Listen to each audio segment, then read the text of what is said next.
aujourd'hui, on est au jardin d'Agnès. Bonjour Agnès. Bonjour. Merci de nous recevoir dans ton jardin, ton restaurant. Très beau restaurant d'ailleurs. Alors dans ce restaurant, tu fais de la gastronomie, c'est ça? Pas exactement, plutôt cuisine traditionnelle. Et puis avec des suggestions du jour par le chef, qui est mon compagnon. Et voilà, donc on s'est présenté sur le tableau. D'accord. Et alors, comment est née cette aventure? Bon écoute, je suis dans la restauration depuis, j'ai créé mon entreprise en 2010. Donc on rentre dans la 9e année. Et à la base, j'ai commencé par des petits boulots. Et puis après, il est arrivé qu'on m'a proposé un restaurant. Et je me suis lancée, c'était à Sainte-Marie à l'époque. Voilà, je suis ici au jardin d'Agnès depuis 2015. Alors, vous êtes situé près du jardin de l'État. Le jardin de l'État, le jardin d'Agnès. Ouais. Ça fait du monde ici. Hein. Ça va. Alors, au départ, j'ai présenté que des minéraux ici comme décoration. Et c'est vrai qu'on m'a fait toujours la réflexion. Il est où ce petit jardin, Agnès? Il est où? Ben voilà, je pense que Jean-Claude, il a aussi la main verte. Il est certes cuisinier, mais il a aussi la main verte. Donc, ce qui explique aujourd'hui qu'on a quand même notre petit bel jardin sur la terrasse.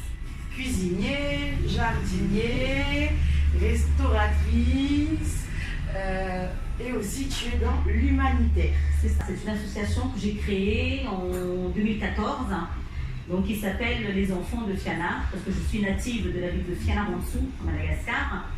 Et lors de mes voyages à Madagascar, je voulais, et ça m'est arrivé de penser souvent qu'est-ce que je pourrais bien faire dans l'humanitaire à Madagascar. Donc, au départ, je voulais rentrer dans des associations qui existaient déjà. Et puis finalement, il est arrivé le moment où j'ai fait une rencontre au service pédiatrique de cette ville, et ce qui a déclenché l'envie de créer cette association-là. Donc j'ai proposé à des amis réunionnais, des amis malgaches, ici à La Réunion, qui étaient tout de suite partantes sur ce projet humanitaire.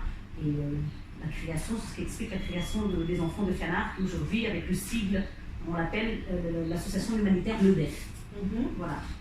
Et donc, quelles sont les œuvres de ton association? Voilà. Alors, dans le statut de cette association, nous avons précisé que nous finançons les besoins de l'enfant qui est malade. Alors, c'est-à-dire les examens cliniques avant l'opération, après l'opération, parce que sachant qu'après une opération, on rencontre des pathologies très lourdes, malheureusement, et donc il y a une partie convalescence qui est assez longue. Et ce qui explique pourquoi, cette année 2019, nous avons créé un centre social d'hébergement dans cette ville, justement pour recevoir les enfants. Et donc, tu vas souvent là-bas, tu fais souvent la navette là-bas. Quand tu arrives là-bas, ton séjour, comment il se passe? Alors moi, pendant mes congés, c'est consacré que pour l'humanitaire. En fait. Voilà. Donc du coup, il a des enfants qui me suivent dans cet élan et participent beaucoup, les petits. Et donc on va souvent dans la ville de Fiana-Ransou, mais avec le réseau, on est parti aussi justement à aider d'autres enfants qui ne font pas partie de cette ville. C'est très difficile de refuser une demande de la part des parents. Donc on a des enfants qui sont sur Tananarive, sur d'autres villes de Madagascar quand même. Voilà. Aujourd'hui, on est sur 15 dossiers d'enfants qui sont pris en charge. Donc ils sont pris en charge et sont des enfants qui sont en attente en fait. Il y en a qui sont en attente parce que nous avons pu bénéficier d'une petite subvention l'année dernière grâce à la fédération dont je suis présidente aussi, la fédération FEO. C'est une fédération qui œuvre dans les associations membres, ce sont des associations réunionnaises ou malgaches qui œuvrent pour Madagascar. Voilà. Et on a eu un petit budget l'année dernière, mais sinon l'association LEDEF, elle est très active. Donc sur le terrain, avec les bénévoles, nous faisons des actions comme par exemple organiser des petits concerts en partenariat avec des associations culturelles réunionnaises. D'ailleurs, je fais un petit coucou et je les remercie.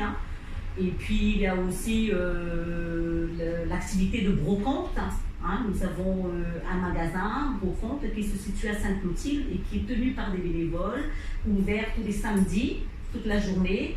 Donc, je profite aussi pour dire que si les gens ils ont des affaires à remettre, je précise quand même des affaires en bon état, parce que l'objectif c'est de les revendre et les sous récoltés vont permettre d'acheter les médicaments, les traitements des enfants qui sont malades. Alors, je suppose que comme vous êtes une association, c'est beaucoup de gens en fait, qui participent.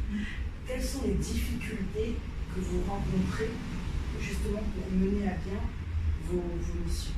Alors, c'est par manque de moyens, ça c'est clair, parce que le but justement c'est de travailler peut-être un peu plus sur la communication, se faire connaître. Donc, je te remercie Magali d'être là à côté de moi, parce que la communication elle est très très importante. Voilà. Et on a besoin d'adhérents, donc c'est 25 € l'adhésion, voilà, pour entrer membre dans cette association. Et puis le fait que ça coûte quand même, c'est assez coûteux quand même les médicaments sur Madagascar. Donc les prises en charge sur un enfant, ça peut atteindre à peu près, on va dire, il faut quand même un budget de près de 1 500 € à 2 000 € pour stabiliser la maladie de l'enfant. Et puis après, il a la prise en charge mensuelle, parce que on s'est mis tous d'accord que l'objectif, c'est surtout de faire un suivi à long terme. Ce n'est pas d'opérer l'enfant et qu'on arrête là. Parce qu'il y a un suivi, voilà. Un traitement, et une convalescence. Tout à fait, tout à fait. Ouais. Et puis, comme je disais tout à l'heure, malheureusement, les pathologies, ce sont des pathologies très lourdes. À Madagascar, les maladies sont malheureusement détectées trop tard. Voilà, donc, faute de moyens sanitaires. Faute de moyens sanitaires, hygiène, beaucoup de malnutrition qu'on rencontre aussi. Et ce centre social d'hébergement que nous avions mis en place, c'est justement pour travailler avec les familles, leur faire comprendre quel est l'intérêt de ce centre d'hébergement. C'est justement mettre à la disposition des mamans qui ont un enfant malade, donc l'hygiène, la propreté et de la nourriture. Gratuit, prise en charge à 100% par l'association LEDEF. Alors, tu parlais de la Beauconte, mais avant d'avoir un magasin de Beauconte, c'était un magasin de...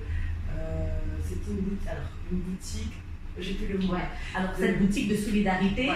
À l'époque, on avait commencé par faire de la brocante mobile. Voilà. Donc, on récoltait donc, les affaires. Donc, Agnès prête toujours un petit endroit pour le stockage. Donc, c'est le restaurant qui est vraiment partenaire aussi de cette association. Mais aussi, grâce à tous ces bénévoles-là, nous avons pu faire de la brocante de l'autre côté sur les marchés. Et puis après, l'idée est arrivée que pourquoi on ne chercherait pas un local. Et finalement, avec un local, on a aussi des charges. Donc avec le local, on s'est dit, là, peut-être que pour l'année 2019, on repartirait sur la brocante mobile. Ça veut dire qu'on va continuer cette activité-là, parce qu'elle est quand même intéressante, hein, pour avoir justement une petite somme d'argent pour la trésorerie de l'association. Mais la gestion du temps, du calendrier aussi par les bénévoles, c'est encore un boulot à côté pour la partie secrétariat, parce qu'il faut chercher des bénévoles. Donc on appelle aussi aux personnes qui souhaitent intégrer l'association et être bénévoles, bienvenue, venez nous rejoindre. Alors justement, au sein de cette association, vous êtes à combien? Alors, au niveau du nombre des bureaux, nous sommes à 8. Voilà. Mais maintenant, au niveau des adhérents, nous atteignons les 80 adhérents. Voilà, nous atteignons 80 adhérents. Il faut relancer tous les ans. Mais l'objectif, quand même, pour avoir une trésorerie convenable pour la tenue de ce projet, il faudrait quand même atteindre moins de 300 adhérents. C'est ça l'objectif qu'il faut atteindre. Ah, c'est beaucoup, ouais. Mais avec les bénévoles, lorsque nous faisons des actions sur le terrain, on peut se retrouver avec 20 ou 30 bénévoles qui sont très actifs. Pour préparer par exemple le dîner dans son humanitaire, il nous faut quand même un nombre de personnes assez important. Ensuite, au niveau membres, nous atteignons à peu près les 80 membres adhérents. Mais dans l'étude prévisionnelle par rapport au budget, parce que le DEF, tous les ans, essaie de créer de nouveaux projets et avancer, surtout c'est ça, c'est avancer doucement, mais bien. Et on aimerait bien atteindre les 300 adhérents, donc il faut les trouver, les 300 adhérents. Voilà. Donc toi tu prépares, en fait, tu fais des événements, dîner dansant, ou pique-niques, etc. justement pour que les gens en fait puissent s'intéresser aussi à l'association. Voilà. Ouais. On fait de l'ensachage aussi, donc je fais appel aux comptes surface parce que nous avons eu la chance d'avoir un supermarché qui se trouve boulevard La Providence, qui nous ont reçus plusieurs week-ends. Donc il y a eu des enfants qui ont participé à cette mission et l'ensachage nous permet aussi donc, de récolter des fonds. Donc on essaie de varier les actions tous les ans. Voilà. Alors, on va pas tarder aussi à se dire au revoir, mais avant de partir, je voudrais savoir, je vais te poser 2 questions.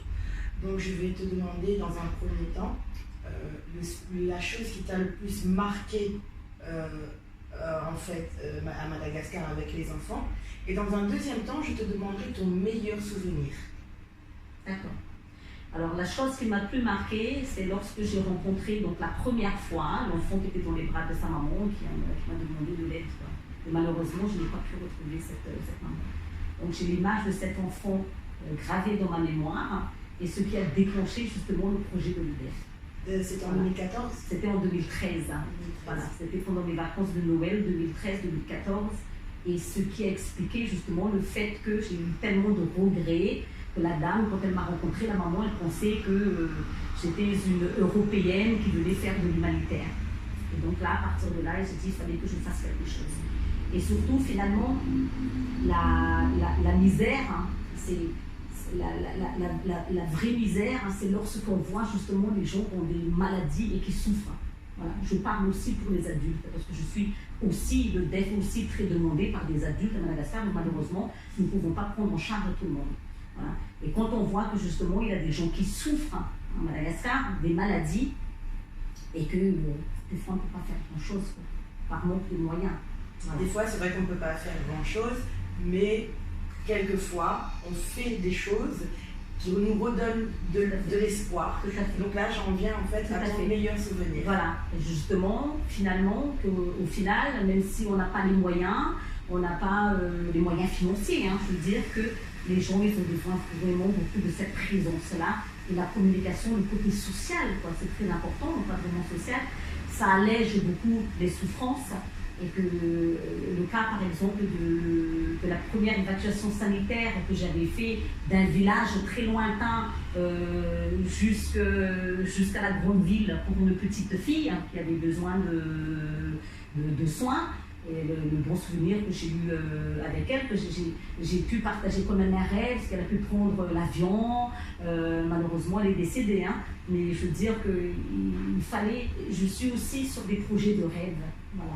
Que si on ne peut pas leur payer une évacuation sanitaire en France, mais au moins à Madagascar, j'ai toujours dit avec les parents, et c'est un combat que je vais mener plus tard, c'est avec les membres, on a décidé que ce serait bien aussi qu'on réalise les rêves des enfants, les faire sortir, les faire oublier un petit peu leur maladie, et souvent c'est avec un budget de 100 €, hein, si chacun donnait un petit peu avec un budget de 100 €, on pourrait leur faire sortir ne serait-ce qu'un moment de leur vie.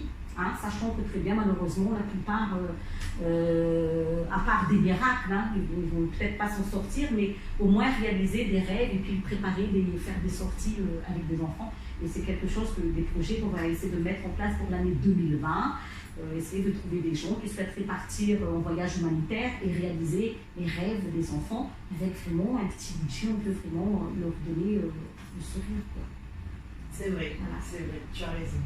En tout cas, je te remercie de nous avoir accueillis dans ton jardin. Et avant de partir, je voulais te demander, avant de partir, où est-ce qu'on peut te retrouver? Alors, par exemple, quelqu'un qui veut prendre contact avec toi concernant l'association, comment cette personne, en fait, elle peut te contacter?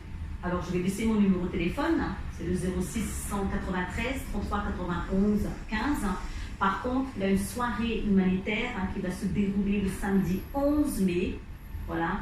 Donc là, si vous voulez connaître un peu plus l'association, il faudra venir à cette soirée-là. On aura l'occasion de partager, de manger ensemble, de faire la fête ensemble pour une bonne cause. Alors venez nombreux. C'est le samedi 11 mai à la salle des fêtes La Mare. Donc contactez-moi au 06 193 33 91 15. Et sur la page Facebook, vous tapez aussi le journal officiel. Sur la page Facebook, c'est Association Humanitaire LEDEF, L-E-D-E-F. Et sinon, sur Google, vous tapez Association Humanitaire Les Enfants de Fianna et vous allez retrouver nos coordonnées. Ah, voilà. Comme ça. C'est génial. Merci Magali. Je te remercie de nous avoir reçus dans ton beau jardin, ton beau restaurant. Merci. Et je te dis à bientôt. À très bientôt. Merci encore.